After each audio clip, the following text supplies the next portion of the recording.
of the lit review is the point of lit review is for your audience, your readers, understand the construct or the variables in your topic.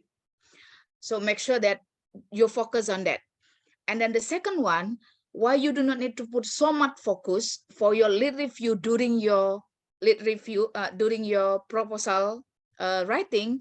That's because when you finish with your study and you present your finding, you need to discuss it, and the discussion will be related to previous studies, to the theoretical framework, to the conceptual framework, to the theory underpinning your study, and related to your topic, and all of those must be included in your lit review. That's why many times that you need to see that not necessarily change, but you need to revise, you need to rearrange your lit review again once you finish with your finding. See, that's why they say that it's like snowballing. You know snowballing, right? The more that you put in that, the bigger it becomes, and it's unstoppable. And then the case for you, the more that you read the references, the more that you think that, okay, this is important, and then you put it inside, and then it's also important, you put it also inside. At the end of the day, when you finish with your findings, and with that big chunks of lit review, you still do not find what you any theories, any related studies that are connected to your findings, then you need to add it again. That's why I always put lit review at the back, the in my explanation, not necessarily saying that it's not important, but because it's keep say that it keeps what we call it changing. And while your introduction and your research methodology, these are two main I say that two crucial parts of your proposal, because in your introduction you are explaining to your audience the current state of the arts, what have been done in the topic that you are interested in investigating, and then what is missing, what is the what is the gap. And then there's also the part for you to provide your audience with the research questions guiding you with your analysis, and then and your data collection. And you also convince your audience that your proposed study is significant, has good contribution to the discourse community, the discourse community, meaning that people, for you, meaning that people uh, who are interested in English language studies.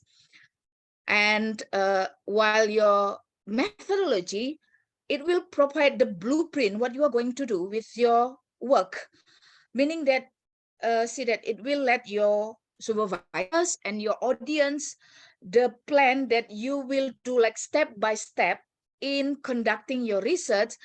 So if there's something missing, and there's something not clear, you won't be able to conduct your research then. That's why the first and the third chapters are very crucial. While the second one, I'm not saying that it's not important. It's just that during the proposal writing, it's not that much, that it's not that much significant like the other two chapters. And now allow me to show you the example. This is a critical discourse analysis. So this is a discourse analysis. And in discourse analysis, we use secondary data. What it means by secondary data, you have primary, we have secondary data. Primary data, when you get the data directly from your participants, and can be survey, interview, and then questionnaire, and then reflective essay, reflective notes, field note observation or observation, see that the what is it, voter voice. Those are primary data. Okay, What about secondary data? Secondary data is the data that you do not have direct impact to the data when you collect it. That's why for discourse analysis, that you will have secondary data only. Do you get it? Can you see the difference? Because for discourse analysis, as I told you that, I remember I told you that once I had a debate with one of the supervisors, when the supervisor saying that the student is conducting a study about Barack Obama's speech, and the supervisor said that she's got a participant, and said that Barack Obama is the participant because he is a person. And I said that no, because participant meaning that it's your primary data.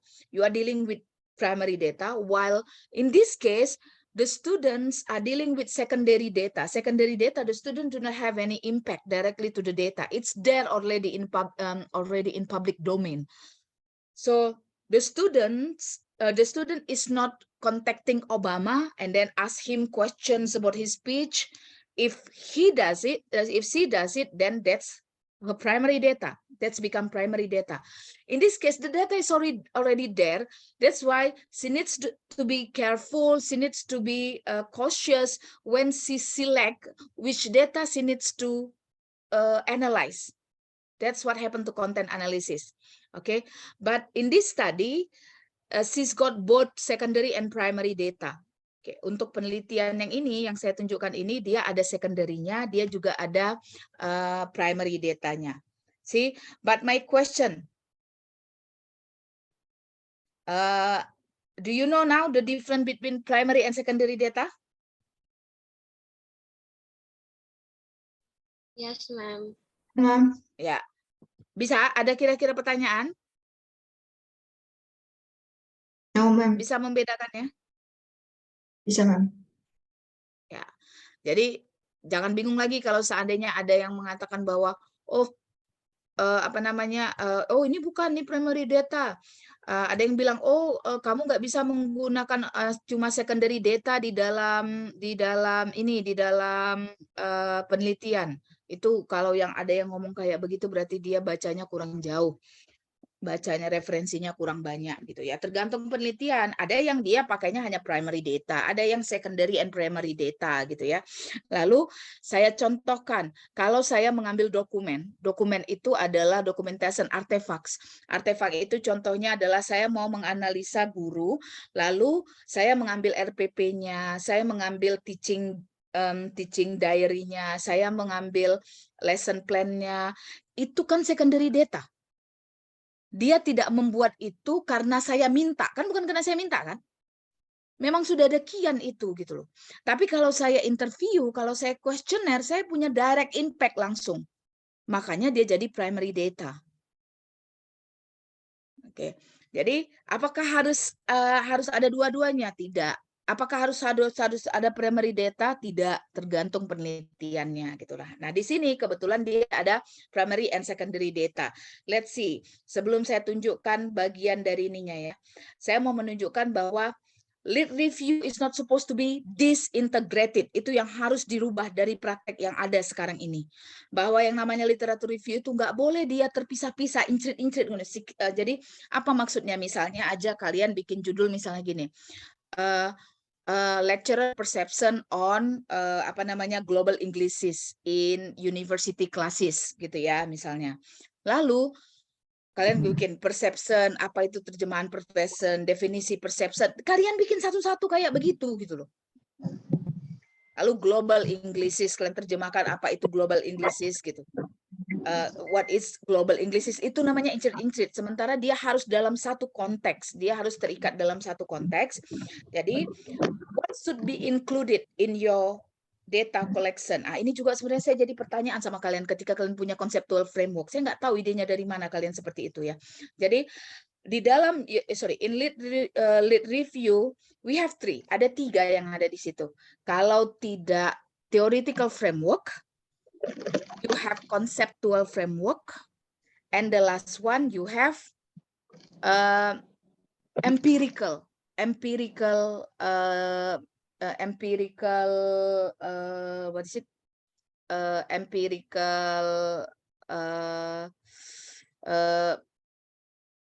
Empirical data atau empirical apa ya?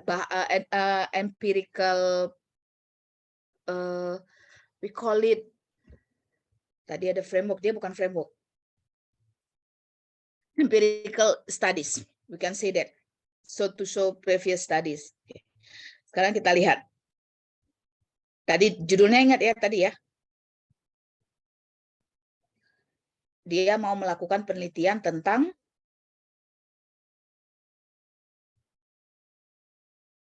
cultural value, nilai culture, nilai budaya.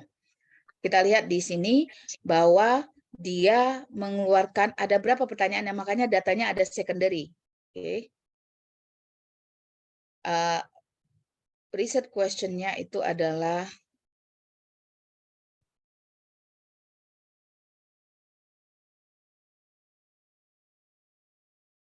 nih.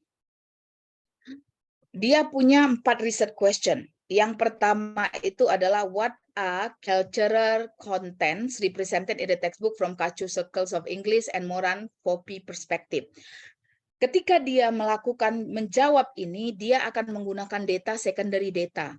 Data-data ini dapatnya semua dari mana? Dapatnya semuanya dari buku yang dia analisa. Jadi dia ambil teks yang dari situ.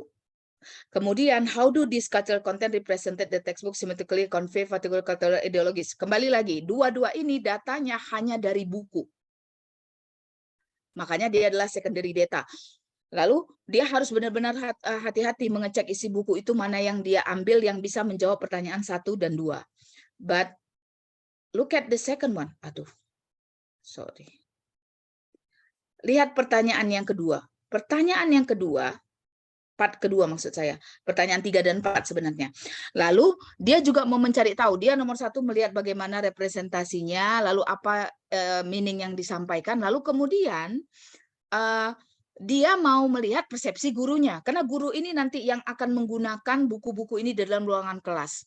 Oke, jadi dia nomor 1 mau melihat persepsi gurunya terhadap diri mereka, persepsi gurunya terhadap buku yang sebagai agen budaya. Jadi ini artinya gurunya harus paham dulu bahwa buku-buku yang mereka bawa ke dalam kelas itu memiliki banyak ideologi, memiliki banyak values di dalamnya, dan salah satunya adalah value budaya gitu ya.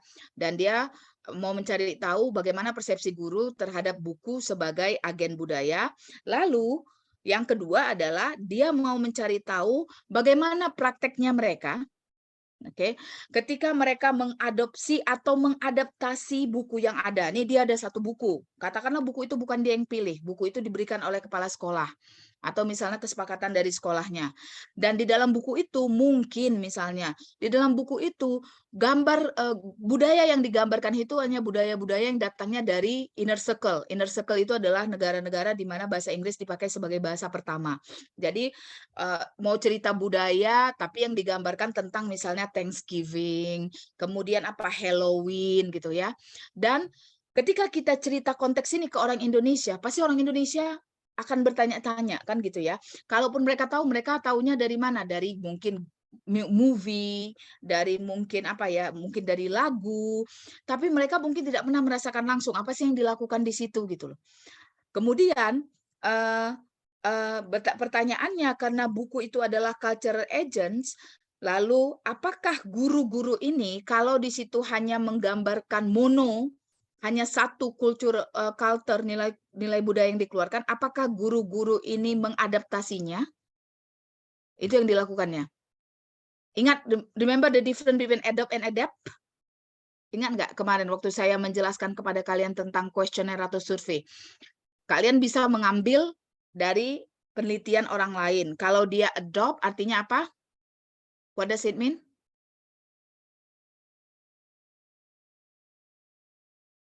Kalau adopt? Kalau adopt, ambil bulat-bulat gitu ya, Ma'am? Ya, Adopt, diadopsi kan, diambil. Pokoknya misalnya di dalam itu dia ada 15 pertanyaan. Ya kalian ambil 15 pertanyaan itu gitu loh. Nah, maka apakah guru ini adopt? Jadi kalau misalnya apa yang ada di dalam buku itu aja yang diajarkannya. Atau mereka adapt. Adapt, mereka tetap pakai yang di situ, tapi ada yang dimodifikasi, disesuaikan dengan konteksnya. So, that's what she wants to know. Makanya, untuk pertanyaan ini, dia harus punya primary data, kan? That's why I say that she has both. Dia punya kedua-duanya. Oke, sampai di sini. Kalau misalnya yang dilakukan, nanti yang saya tunjukkan, dilakukan oleh si Ihsan, senior kalian, dia hanya melakukannya melalui critical discourse analysis yang dia tidak menggunakan primary data, hanya secondary data. Now let's see. Naik ke atas. Nah, dia, ini yang saya maksud itu, jangan ada incrit-incrit. Lihat nih. Tidak ada di bagian lead review-nya yang dia menggunakan satu kata, misalnya apa ya, culture misalnya, nggak ada kayak begitu. Semuanya dia tuliskan dalam satu konteks. Nah, nanti di dalamnya ini dia jelaskan. Lihat, language textbook as agents of instilling cultural ideology. Disitulah letaknya nanti dia menjelaskan apa itu kultur, apa kultur itu dalam kaitannya dengan pembelajaran bahasa, apa fungsinya textbook sebagai apa, sebagai alat yang mengajarkan ideologi. Ini di sini semuanya. Lalu kemudian dia apa? Dia punya framework-nya. Dia pakai apa? A social semiotic perspective. Theoretical framework. Ingat ya, ada theoretical, ada konseptual. Oke, jadi dia pakai social semiotic perspective. Ketika menganalisa data, mau pakai perspektif mana? Dia kebetulan pakainya adalah social semiotic perspective. Ini nanti akan menentukan bagaimana dia menganalisa datanya. Kemudian kan dibikinnya kan a social semiotic perspective as instrument for textbook analysis. Lalu kemudian dia ceritanya apa? Theoretical framework masih bagian dari sini. Nah, lalu dia cerita kenapa namanya adalah a conceptual framework. Dia pakai ini, three circle ini dengan Moran ini untuk nanti dijadikannya sebagai guidance dia dalam menganalisa data. Jadi nanti dia nomor 1, dia akan melihat data itu berdasarkan catch-through three circles. Jadi kalau catch-through itu kan dia mengatakan bahwa negara itu bisa dibagikan dalam penggunaan bahasa Inggris itu dalam 3 circle. Ada inner, di mana bahasa Inggris dipakai sebagai bahasa sehari-hari. Ada outer, di mana bahasa Inggris itu dipakai di dalam bahasa sehari-hari tapi dalam konteks-konteks tertentu. Misalnya dalam apa? Pemerintahan, dalam pendidikan gitu loh. Lalu yang terakhir itu adalah expanding. Kita adalah expanding circle, di mana bahasa Inggris itu tidak digunakan sebagai bahasa sehari-hari, tapi menjadi pelajaran wajib yang diajarkan kepada siswanya. Jadi nanti ketika dia menganalisa data ini, dia akan menghitung ada berapa budayanya. Lalu kemudian dia klasifikasi budaya ini yang masuk ke dalam inner circle itu ada berapa, kemudian outer circle itu ada berapa, expanding circle itu ada berapa. Ini adalah alat bagi dia nanti dalam menganalisa data. Oke? Lalu Moran Popis. Nah, kalau ini tadi kan tentang asalnya dari mana? Kalau circle ini. Kalau ini dia jenis-jenis budayanya itu apa-apa saja. Dia pakai teorinya si Moran. Maka nanti kalau katakanlah bahwa si Moran ini ada mengatakan bahwa budaya itu bisa dibagi 4. Nah, nanti dia ketika dia udah dia hitung ada berapa budayanya, kalau di sini dia bagikan dia berdasarkan asalnya, di sini dia bagikan berdasarkan tipe-tipe yang diberikan oleh si Moran. Makanya kenapa dia penting dijelaskan supaya orang tahu. Nanti kalau misal kata orang gini kan, kenapa kamu nggak menganalisa ini? Kenapa nggak ada segi katakanlah budaya kategori dia bilang kategori intangible, dia bilang kayak gitu. Lalu harusnya kan ada budaya intangible. Kalian disinilah tempat kalian rasionalnya. Saya menganalisa data saya menggunakan pendekatan si Moran. Dan Moran tidak menyebutkan itu di dalamnya. So I do not need to put that. Oke. Lalu kemudian apa? Previous studies on EFL textbook. A cultural perspective. Jadi dia hanya membahas tentang penelitian-penelitian terdahulu dalam buku bahasa Inggris yang fokusnya apa? Hanya yang dia berfokus pada budayanya saja. Lalu Culture in Language Textbook, the case of global English language teaching. Karena dia mau menceritakan bahwa konteksnya dalam pengajaran bahasa Inggris, yang namanya global English itu mengatakan bahwa yang namanya bahasa Inggris itu milik siapa saja yang menggunakannya. Balikkan dengan the ownership of English yang membagikan antara native and non-native English speakers. Global English tidak mengenal itu. Makanya kita punya namanya Singlish, Singaporean English, Indonesian English, Japanese English, Indian English, dan tidak ada yang mengatakan bahwa bahasa Inggris yang ini lebih jelek daripada bahasa Inggris yang lain. Oke, so that's what she is talking about. Oke, ini contoh yang satu, saya stop. Saya tunjukkan dulu beberapa ya, supaya kalian dapat idenya, then we come to question and answer. And then the second one, yang kedua, ini saya kembali lagi yang mau saya tunjukkan itu adalah bagaimana lead review kalian itu tidak boleh yang tadi incir-incir, nggak boleh dia satu-satu gitu loh. Dia harus dibungkus semuanya di dalam ini. Lihat, ini judulnya adalah, the title of this dissertation adalah Shock Eye at the Boundary, Controversial and Contested Salmon in the Cohen Commission 2000. Nah ini kembali lagi, ini adalah discourse analysis ya. Sorry, enggak, bukan discourse analysis. Perasaan tadi salmon. Jadi ini bagian apa ya? Fishery. Doctor of Philosophy apa sih? Oh nih ya, Science and Technology Studies, dan dia membahas tentang apa namanya ikan salmon. Ikan salmon loh. Lalu lihat dia biarkan di sini. Kita lihat.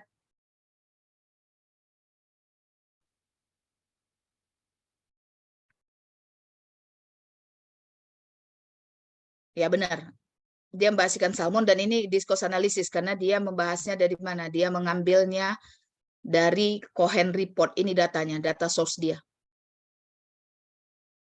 Yang terjadi di mana? Tahun 2009 sampai 2012. Oke. Sekarang kita lihat. Kalau ditanya, saya juga kurang tahu ininya apa bahasan dunia ini. Kita cuma mau melihat contohnya ketika dia memberikan lead review-nya. Lead review dia, perhatikan. Nomor 1 adalah opening black boxes symmetrically. Apa namanya? Tahu kan maksudnya black box kan? What is black box?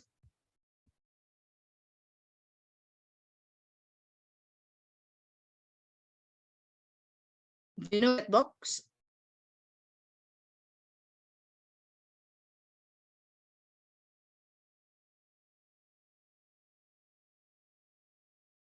Nggak ada yang tahu black box. Yang di pesawat. Iya, taunya yang di pesawat, Mem. Iya, memang iya. Yang di pesawat iya. itu fungsinya apa black box itu? Memang itu. Memang itu kotak hitam. Untuk merekap semua Untuk apa? perjalanan dan juga sinyal masuk baik dari bandara satu. Tujuannya untuk apa? Untuk merekap semua sinyal dari pesawat itu, Mem. Jadi kalau dari Enggak, tujuannya. Kenapa dia harus direkap? Kenapa harus direkam? Bukti, Mem, sebagai bukti. Kalau terjadi kecelakaan, jadi ada bukti yang akurat. Kita kan itu dijadikan sebagai ini kan, ada apa yang terjadi di sana gitu, untuk mencari tahu gitu kan. Kan itu fungsinya black box. Dia mengatakan itu. Makanya dia mengatakan di sini opening black box symmetrically. Jadi ini adalah kasus yang terjadi tadi disebutkannya tahunnya gitu ya. Lalu di situ ada dokumen-dokumen yang disimpan. Untuk mencari tahu apa yang terjadi di situ, dia membuka dokumen itu. Makanya dia bilang black box. Udah? Baru mulailah interpreting astagfirullahaladzim.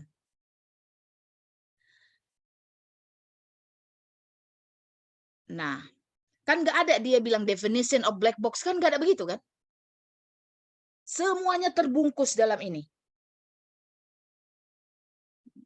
Nah, ini kayak misalnya SSK, and A4 di dalamnya, dan orang bidang ini mungkin dia tahu.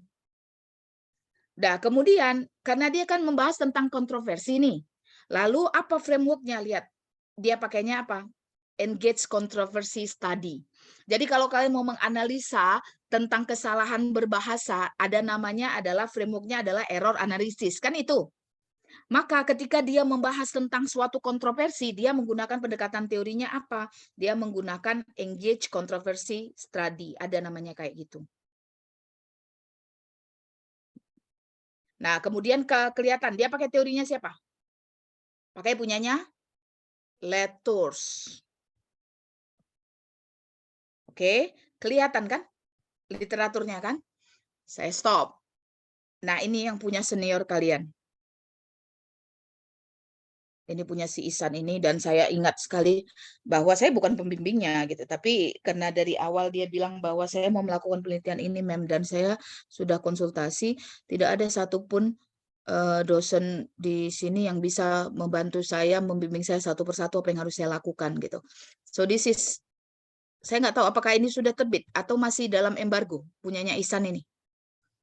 Ini adalah orang pertama dan satu-satunya di magister kalian yang selesai dalam 3 semester. Sudah diterbitkan tulisannya?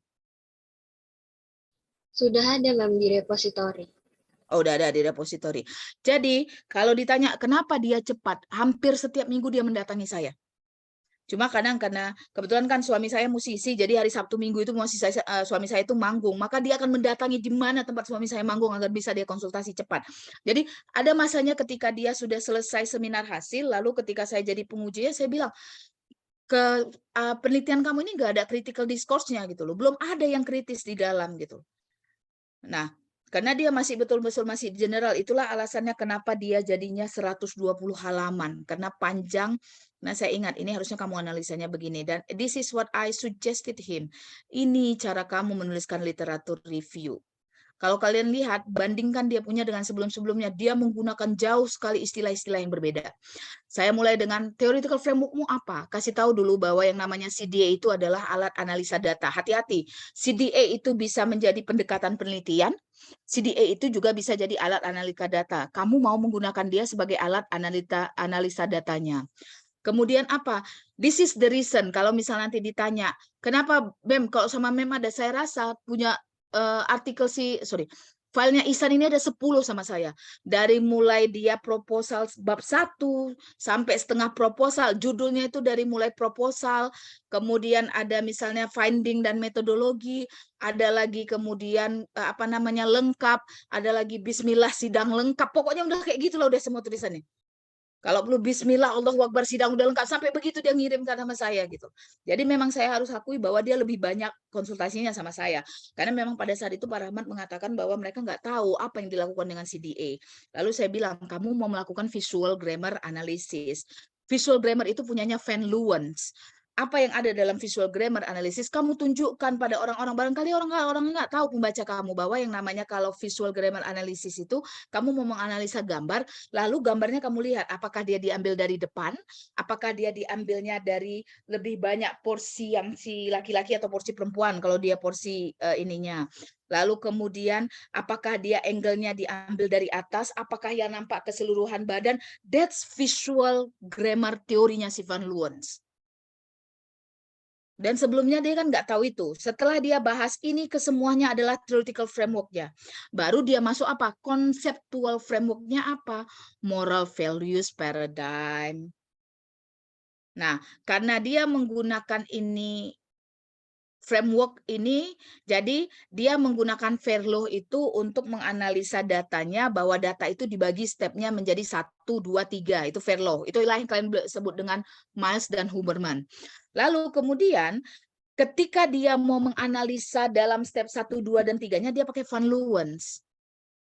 Saya contohkan, kalau kemarin kalian sering kan menggunakan bahwa, oh ya Mem, saya pakainya Miles dan Huberman. Miles dan Huberman itu hanya menunjukkan bahwa menganalisa data itu harus pakai 3 step atau 4 step misalnya. Tapi dalam setiap step-stepnya itu, kalian mau pakai framework-nya siapa? Boleh pakai punyanya si Creswell, coding yang open coding, axial coding, selective coding, structural coding, boleh kalian mau pakai punyanya si Merriam, boleh, itu beda lagi di dalamnya, dan itu yang harus dia jelaskan. That's what I told him. Makanya seingat saya dia kemarin nggak banyak pertanyaan, maksudnya tidak banyak perbaikan. Saya yang menganalisa dia punya, saya yang paling banyak nanya sama dia jadinya. but he knows already what I'm going to ask him gitu loh. Jadi kemudian apa? Dia cerita tentang moral value paradigm. Jadi paradigma moral values itu apa? Karena kalau tidak nanti setiap orang kan suka-suka dia aja. Ini udah masuk moral, ini enggak gitu. Maka dia harus kasih patokan bahwa yang saya ambil itu adalah moral value yang ini gitu loh. Jadi dikasihnya paradigmanya itu adanya ini aja. Lan lihat kan, ada previous study, kemudian apa konsepnya, konstruknya dia jelaskan itu masing-masing. Apa itu moral values? Kemudian apa sih urgensinya dalam pengajaran moral value dalam pengajaran bahasa Inggris gitu ya. Lalu dikaitkannya apa? Karena dia konteksnya Indonesia, maka dia harusnya ada di pendidikan dunia, lalu dikecilkannya di Indonesia.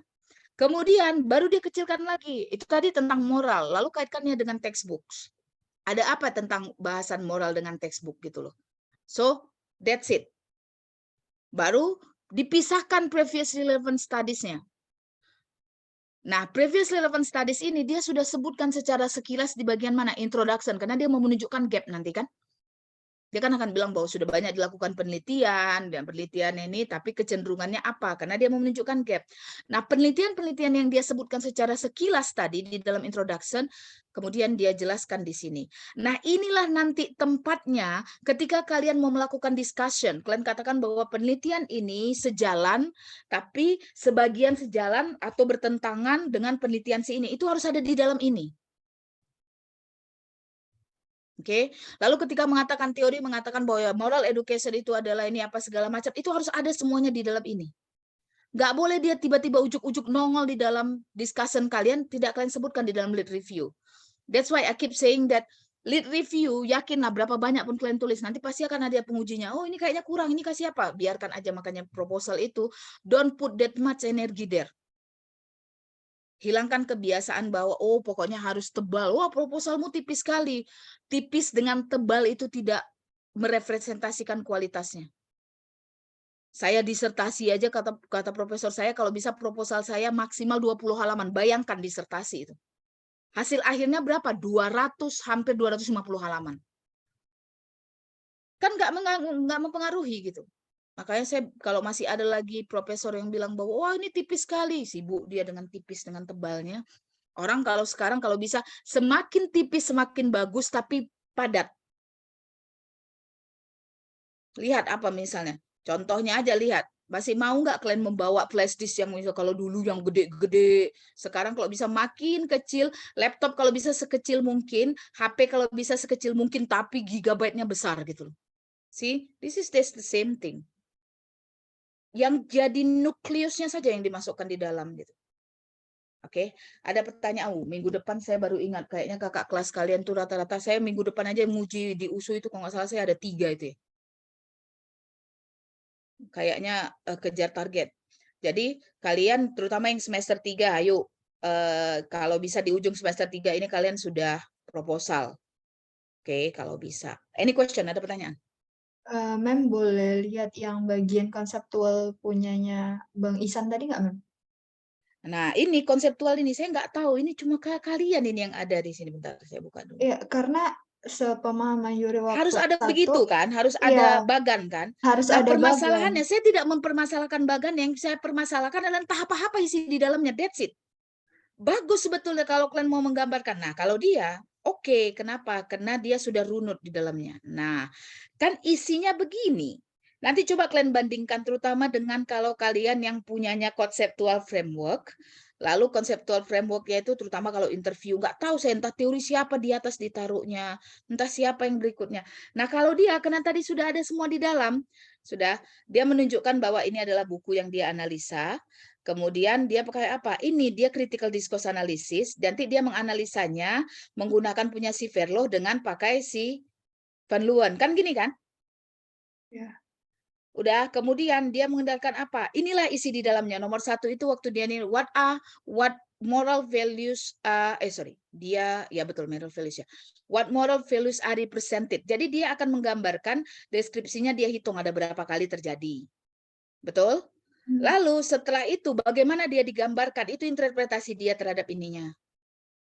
Lalu kemudian yang terakhir itu adalah bagaimana kritisnya dia, kaitannya kenapa ini digambarkan, apa kaitannya dengan konteks di Indonesia. Kita contohkan saja di Indonesia, saya ingat itu di ruangan kelas, pada saat itu di dalam ruangan kelas ada gambarnya, dia menunjukkan bahwa gurunya itu pakai rok apa namanya di bawah dengkul. Sudah. Kemudian ketika siswanya menghadap ke gurunya, ada sebagian yang dia ngobrol ke sebelahnya karena dia mau menceritakan itu. Ceritakan di konteks Indonesia. Konteks Indonesia cara berpakaian itu adalah melambangkan moral kan, kesopanan kan? Sementara jangan pakai konteks itu nanti ke Amerika. Di Amerika profesornya aja pakai celana Hawaii masuk ke dalam ruangan kelas. Kan nggak nyambung kan? Makanya harus ada di situnya. Di mana letak kritikalnya? Bahwa ketika orang Indonesia di Indonesia ini masih banyak di kulturnya itu masih diiniin. Sama dengan misalnya kayak gini. Oh iya, kalau misalnya yang namanya sopan itu harus pakai baju yang misalnya minimal t-shirt yang ada kerahnya kan gitu ya. Baju kaos itu dianggap kurang sopan, terlalu ini. Kemudian apa lagi? Kalau jurusan keguruan, saya nggak tahu ada kalian keguruan, nggak boleh pakai celana jeans gurunya kan? Mahasiswanya kan? Nah, mana masuk konsep ini kalau kalian bawa ke Amerika Serikat? Apa pula guru nggak boleh pakai celana jeans, apalagi kalau musim panas baju UKNC pun boleh dipakai oleh gurunya gitu, nggak ada permasalahan dan it's not about moral sama mereka. Makanya dia menjadikan ini tengok explaining of moral values in socio-cultural analysis, dia harus terikat terbonding pada society-nya di mana. Sudah. Nah kemudian makanya inilah contoh yang benar konseptual. Lihat yang punya lainnya, sakit kepala saya. Cuma kadang mau saya bilang, ngapain kalian taruh di sini? Tapi itu adalah your in-house style. Tahu kan in-house style, gaya selingkung. Yang mewajibkan ini harus ada gitu loh. Mem, izin Mem, tanya Mem. Berarti kan kalau dilihat dari konseptualnya Bang Ihsan ini kan dia 3 ya Mem ya, problemnya yang dari description of verbal itu sampai ke samping lah ya. Nah, kalian kan memang harus 3 kan? Harus iya. what, how dan why. Jadi kalau misalnya ini, apakah dia menjawab 3 pertanyaan ini dengan satu teori yang atas itu critical discourse, atau dia dipecah lagi gitu Mem? Kayak oke yang tiga-tiganya ini, makanya dia di bawah ini. Jadi ketika dia menganalisa ini, jadi Verloh itu mengatakan bahwa dalam critical discourse analysis, menganalisa data itu 3, teks, konteks, and discourse. Teks itu adalah menganalisa jawaban yang pertama. Jadi dia hanya menganalisa apa yang ada, menghitung ada berapa banyak. Konteks itu adalah untuk menjawab yang kedua. Discourse itu adalah dalam socio-cultural analysis ya. Makanya kan ini 3-3 ke bawah kan? Oh oke, berarti yang ketiga itu ya Mem ya untuk menjawab 3. Ya, maka kalau misalnya kalian lihat kalau kalian menggunakan Mas dan Huberman, bisa nggak Mas Huberman ini menjawab ketiga-tiganya? Kalau Mas dan Huberman tidak punya frekuensi count, berarti kalian harus tambahi di sini. Misalnya kalau ada frekuensi count-nya gitu loh. Makanya saya bingung, ada nggak? Kalian kadang nggak dimasukkan di sininya, jadi macam mana gitu. Saya bingung, apalah ini gitu. Nah, tahu nggak kenapa dia bilang ini adalah discursive practice? Dia harus menghitung. Diskursif ini diulang-ulang kan? Diskursif dia mutar gitu loh. Terus yang bawah Mem, yang social cognitive domain theory itu? Ini semuanya diikat dalam sosial. Jadi penelitian critical discourse, kalau tadi kan ada dia semiotik, apa namanya? Apa tadi yang semiotic approach ya? Iya, visual semiotic. Nah, kalau dia enggak, dia pakai socio cognitive domain. Yang melingkupi keseluruhan ini dia. Dapat maksudnya? Berarti itu bahwa critical naik ke atasnya berarti yang satu tujuan sama yang development apa tadi ya Mem yang ya ini kalau kalian atas sebenarnya ini harusnya dia social cognitive ini sebenarnya dia harus melengkapi semuanya karena kan dia ketika dia menganalisa data itu kan tetap di bawah ini gitu ya, tapi dia menekankannya pada nih, ingat bahwa dimulai dari atas ini nih kan, di atas ini ada sebenarnya kalau kalian perhatikan bahwa di sini ada lead review-nya, ini adalah research question-nya, dari sinilah dia berakar, baru kemudian ini adalah corpus datanya, ini corpus tadi ya kan. Mem, yang developmental moral values itu purpose-nya ya? Purpose untuk ininya? Enggak, dia ketika, bukan, ini adalah konsep ketika dia menganalisa kenapa dia mengambilnya moral values gitu loh. Kenapa dia membahas topiknya moral values? Oke. Nah, ini adalah topik moral values, tapi social cognitive domain theory ini adalah yang mengcover critical discourse analysis. Di bawah CDA itu kan bisa moral values, bisa cultural values, bisa gender values, bisa religious values, kan gitu kan. Ini mengcover keseluruhannya. Tapi penelitian dia ini, yang di bawah a series ini, dia hanya mengambil development moral values-nya aja. Dia nggak ngambil di situ religious, nggak ngambil gender, dia nggak ngambil yang lain-lain. Bisa. Paham. Itulah dia. Jadi kalau misalnya di bawah ini yang kalian ambil itu adalah tentang cultural values-nya, berarti di bawah ini kalian ambil. Kalau dia tadi kan yang tadi tentang ini kan culture sebagai agent, lihat siapa yang mengeluarkan teori itu, gitu. Gitu. Sama Mem, satu Bisa? lagi Mem. Satu lagi Mem. Ya. Kan oke, Yuri sudah dapat untuk bagian ini udah sedikit paham lah.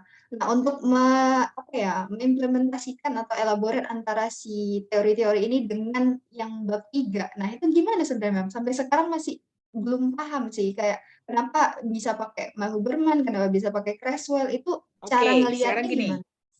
Gini ya, saya pisahkan ya. Jadi penelitian saya melakukan penelitian disertasi saya melakukan bahwa bagaimana persepsi siswa terhadap peer feedback dan teacher feedback. Oke. Nah, tarikan pertama saya itu adalah dari teorinya sociocultural Vygotsky. Nah, kenapa saya membahas feedback? Saya mengatakan bahwa Vygotsky mengatakan yang namanya pembelajaran baru terjadi apabila adanya social interaction. Social interaction artinya kan antara si pembelajar dengan yang menjadi pembimbingnya itu harus ada interaksi.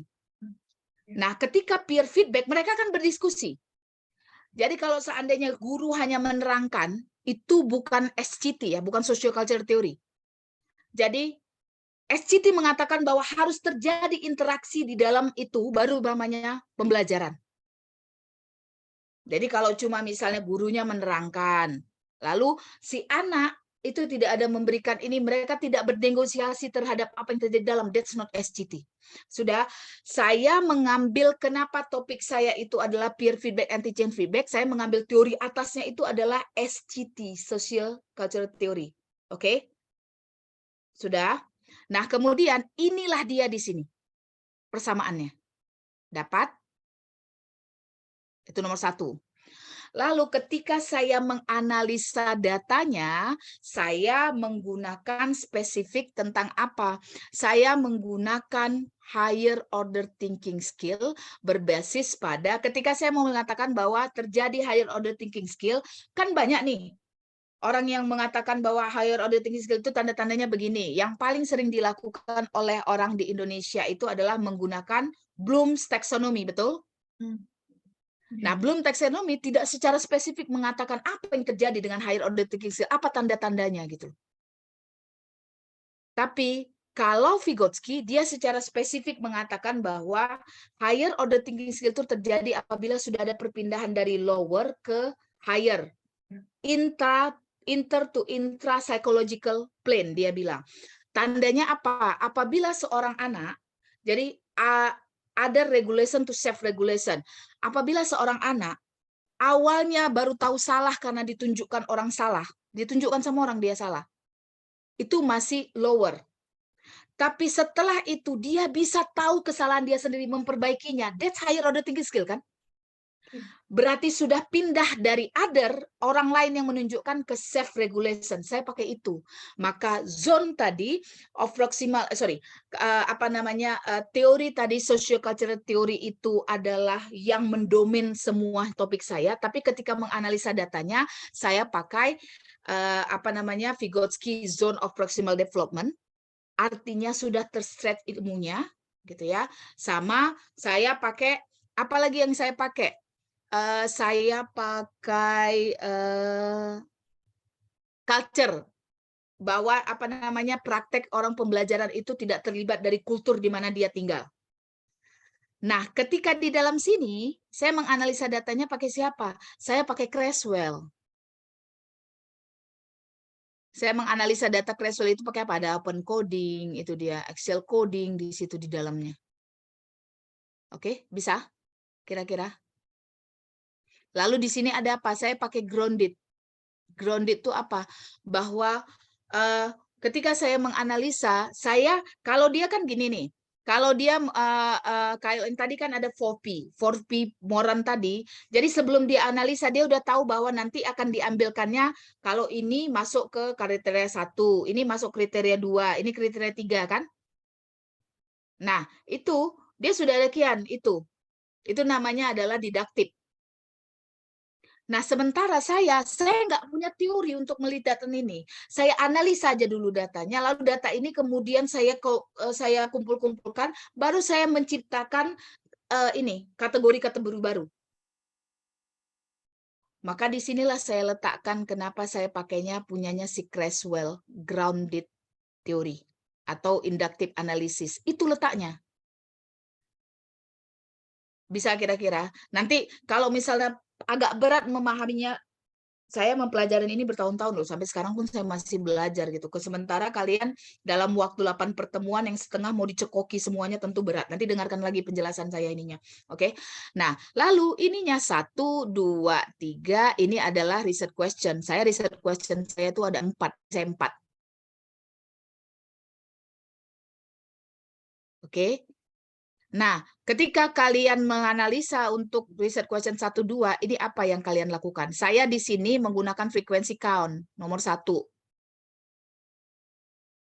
Oke, lalu 2, 3, 4-nya, di situ saya akan menggunakan tematik. Jadi saya di situ menggunakan apanya? Induktifnya. Kira-kira bisa? Ini bantu finding, discussion, conclusion bisa di ini. Jadi nggak sembarangan. Saya yakin juga saya yang menulis itu pun udahlah yang penting ada aja. Pasti juga nggak akan ditanya gitu, nggak akan ditanya nih sama pembimbing, akan ditanya. Yang penting dipenuhi ada gambarnya. Sebenarnya terus terang aja, I really want to ask that question. Saya sebenarnya mau bertanya kalian kenapa sih meletakkan konsep ini? Could you explain to me gitu? Cuma saya takutnya kalau saya tanya, dianya nggak bisa jawab, supervisornya juga nanti nggak bisa jawab gitu. And I cannot provide any explanation. Kalau saya bertanya pada kalian, lalu saya mensuggestkan sesuatu, tapi saya nggak bisa memberikan arahan bagaimana mengerjakannya, saya mending nggak usah nanya. Jangan ditanyakan sama siswanya, ini kenapa kayak gini? Ya ini yang saya paham, nggak cocok ini kayak gini. Jadi di mana Bu, saya harus cari. Kalian cari lah sendiri katanya. Udah dia yang menyalahkan, tapi dia nggak menunjukkan where it is gitu loh. Kalau saya ketika saya bilang ini salah, tidak begini, harusnya kamu lihat ini gitu loh. Ini buka yang ininya, ini di buku ini ada, ikutin yang ini gitu. When you want to provide something, itu namanya konstruktif. Jangan nyalahkan, tapi nggak tahu yang disalahkan. Waktu ditanya, jadi kalau ini salah apa mem kira-kira? Ya kalian cari tahu lah, kalian baca lah. Apa kerjaan kalian kalau nggak baca? My question is, what are your role as supervisors? Kalau kerjaanmu cuma nyuruh orang baca aja gitu. Ngapain namamu disebut di situ jadi supervisors? Kita tidak menuliskan, tapi kita mengarahkan gitu. Jadi kemana lagi mahasiswanya? Udah nggak tanya. Ya ujung-ujungnya kayak kakak kelas kemarin, mem saya udah nggak tahu lagi, mem saya disalahkan, tapi penguji saya juga nggak tahu mengarahkannya kemana. Apa yang harus saya isi? Pertanyaan saya nomor 1, why did you put that? Kenapa kamu letakkan itu gitu? Saya pun nggak tahu, mem katanya. Ini memang berbeda, tapi saya lihat in-house style kalian tidak berbeda. Kenapa nggak kamu letakkan aja? Ini yang harus kamu letakkan di dalam ini dalam ini. Oh, kayak gitu ya, mem. Dia karena dia punya 2, diulang-ulang dia. Lalu pertanyaan si pembimbingnya, ini kenapa kamu buat 2 dan kamu ulang-ulang, kata pembimbingnya. Dan dia pun tidak tahu gitu.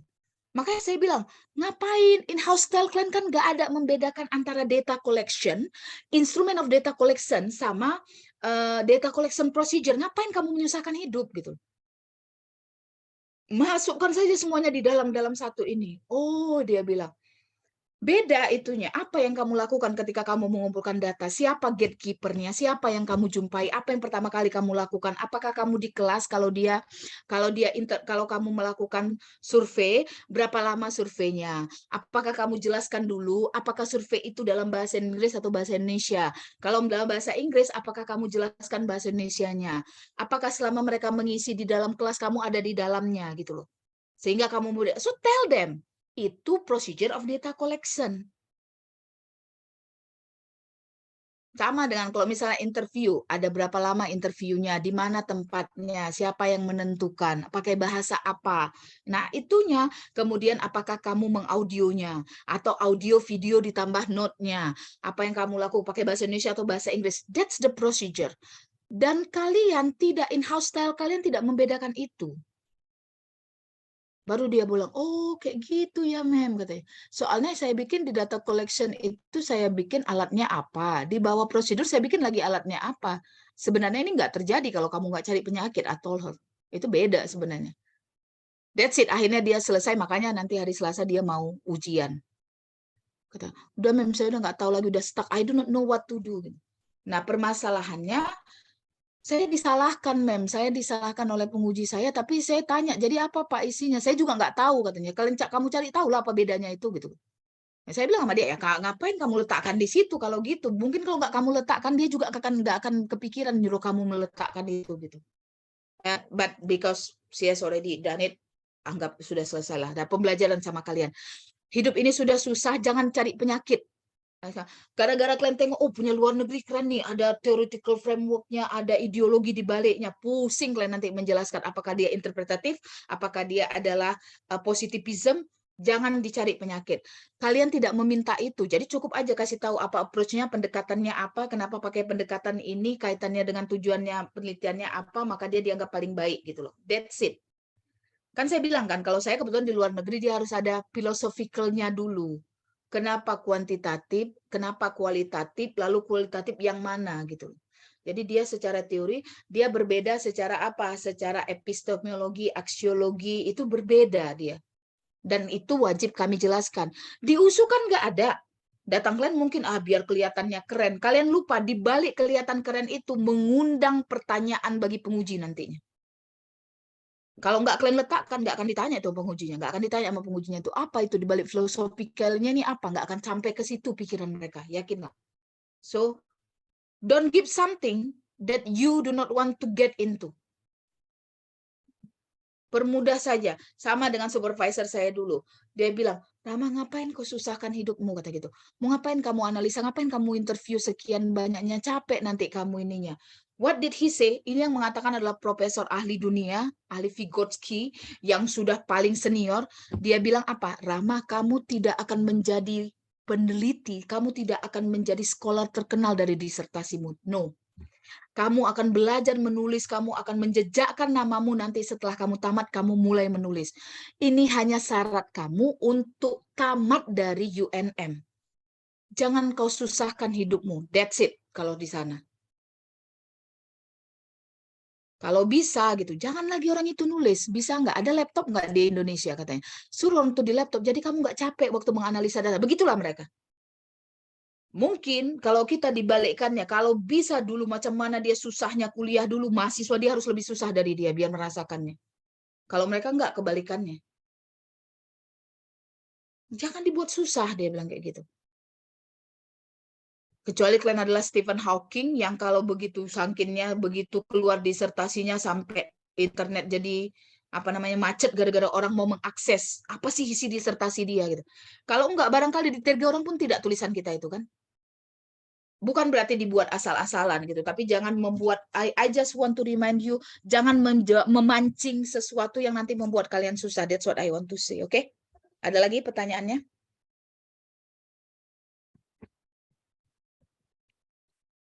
Oke, ada lagi?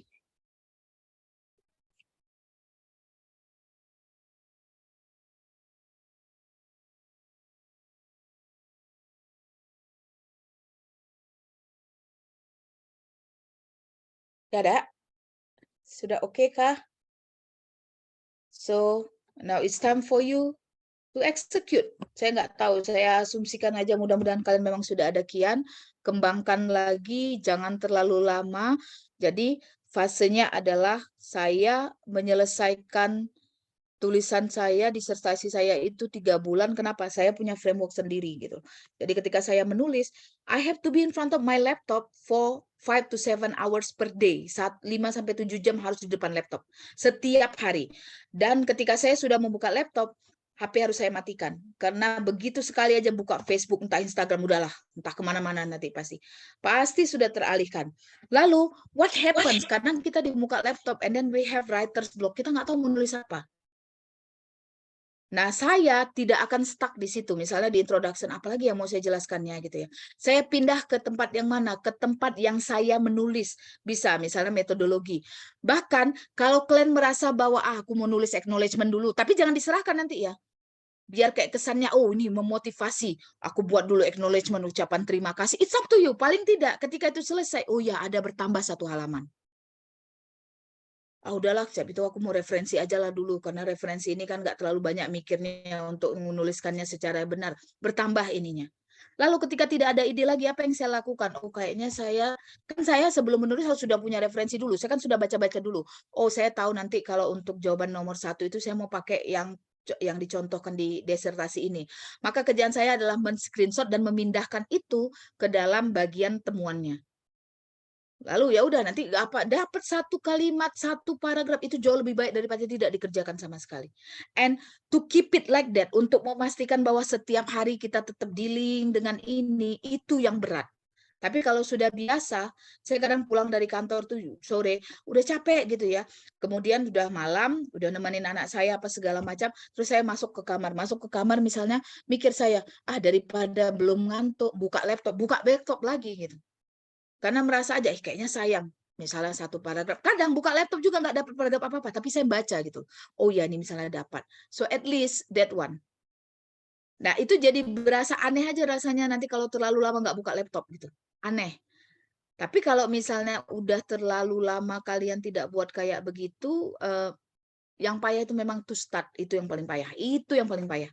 Saya aja kalau misalnya terlalu sibuk, misalnya apa gitu ya, setelah satu minggu atau 1 bulan nggak buka laptop, mengembalikan lagi kebiasaan menulis setiap hari itu agak lama itu. Agak lama memang. Tapi kalau sudah terbiasa, itu dia enaknya. Kita nulis, bukan saya pribadi, nulis itu bukan cuma karena, oh ya saya mau naikkan guru besarnya, bukan karena itu. Pokoknya, kalaupun misalnya insya Allah udah dapat guru besar, nulis aja terus setiap hari. Every single day. Nggak ada masanya untuk berhenti. Ketika kalian sudah berhenti, that's it. Berarti kalian udah nggak hidup lagi kalau nggak mau belajar. Tinggal begitu aja prinsipnya. Oke, so that's it. Sudah cukup? Kita sudahi pertemuannya. Nggak ada lagi pertanyaannya kan? Okay then, so that's it for today, and it also marks the end of our meeting. For the 8 meetings for starting next week, you will have the class with Pak Rahmat, and you just listen to his instruction. However, you can still just contact me. Do not expect me to reply you as soon as possible, but I will read it and I will reply to it when I have the time, if you have any question. But my suggestion is, before you ask me question, make sure that you have enough reference first, enough resources, so you can look at that one before you ask me question. Kalau kalian merasa udah mentok kali, udah nggak tahu lagi misalnya ini apa, untuk apa segala macam, then you can contact me.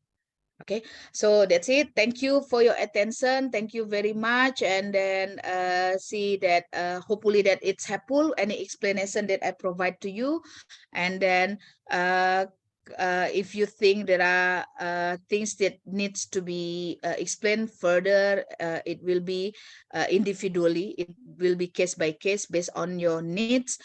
You can contact me, and again, selamat berpuasa bagi yang berpuasa.